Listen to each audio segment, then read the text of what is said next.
So there's a minimalist trend that seems to be going around. People seem to love this ultra clean, bare bones aesthetic, especially when it comes to productivity. Yeah, I'm good.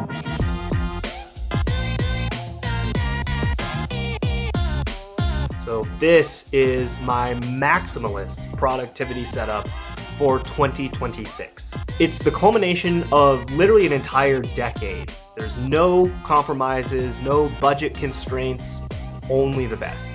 And look, I just want to get a couple of things out of the way first. I know my cable management is really not that great, and some parts of my desk are pretty dirty thanks to this little guy. And yes, I know that my monitors aren't aligned perfectly. Look, I have my spare monitor on this monitor arm and it's just not tall enough, and I just don't want to buy another monitor arm. But everything else I'm really proud of, so let's just get into it.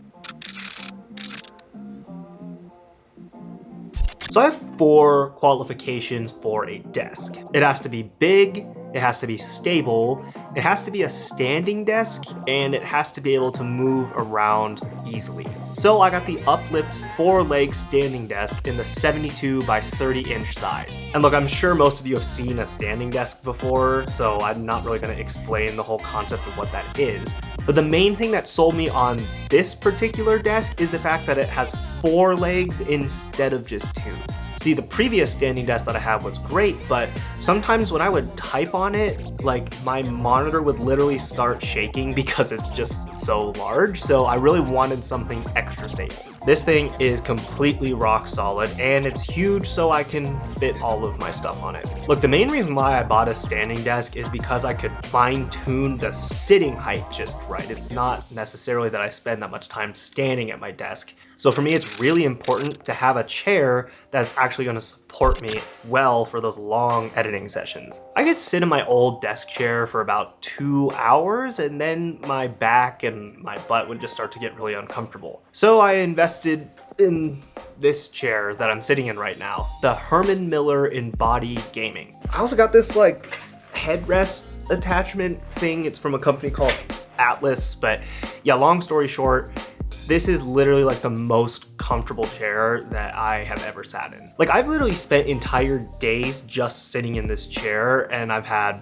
0 discomfort. Yeah, honestly, now that I say that out loud, that's like a little bit sad. The only other attachment that I have for the chair are these like cheap memory foam armrest things that just Velcro on just from Amazon.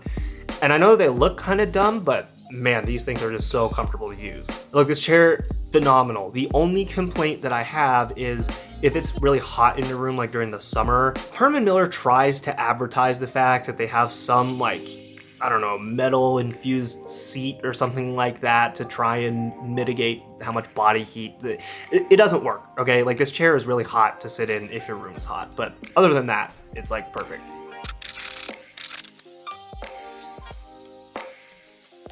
Okay, so I have 3 computers that I use, and I know it's overkill. The least important computer in my workflow is my base model M4 Mac Mini. And as you can see, I just mounted it right underneath my desk for easy access. The main use case for this computer is it's a local server, so I just plug in my 4TB SSD and boom, I have all of my files ready on all of my devices. It can also function in conjunction with a capture card that I have to just capture whatever it is that's on my main monitor. But honestly, that's not like a productivity thing. That's usually just me trying to record some cool gameplay or something like that. Speaking of gameplay, next up is my gaming PC. It's not flashy at all, but it packs a serious punch. And finally, the true star of the show, my 16-inch M2 Max MacBook Pro. I use this thing for my entire creative workflow. Like, realistically, if all you have is a MacBook Pro and it's one of the Apple Silicon ones, then everything else is kind of just a cherry on top. That's pretty much all you need.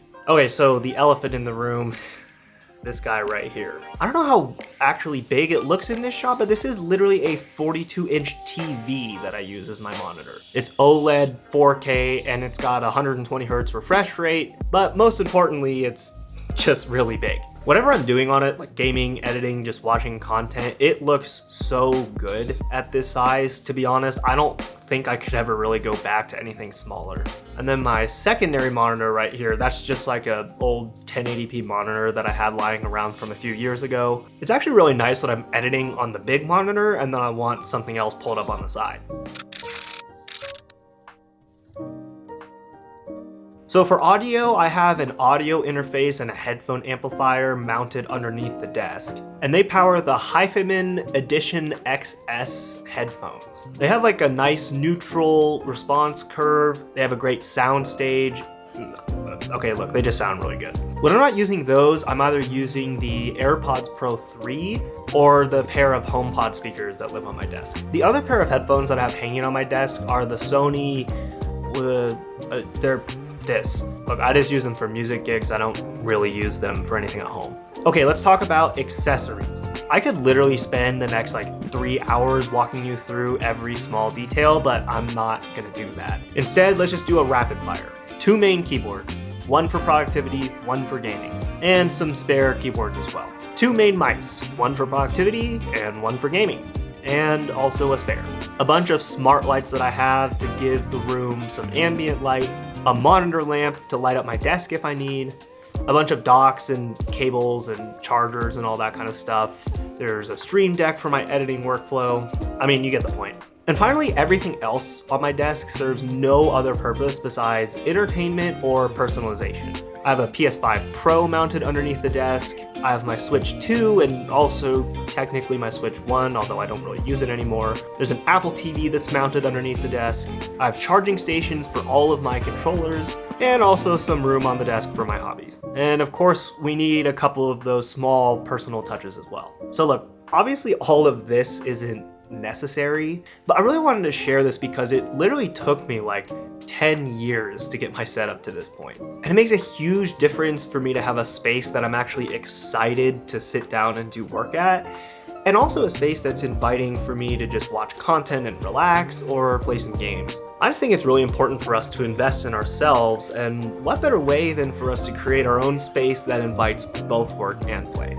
Subscribe.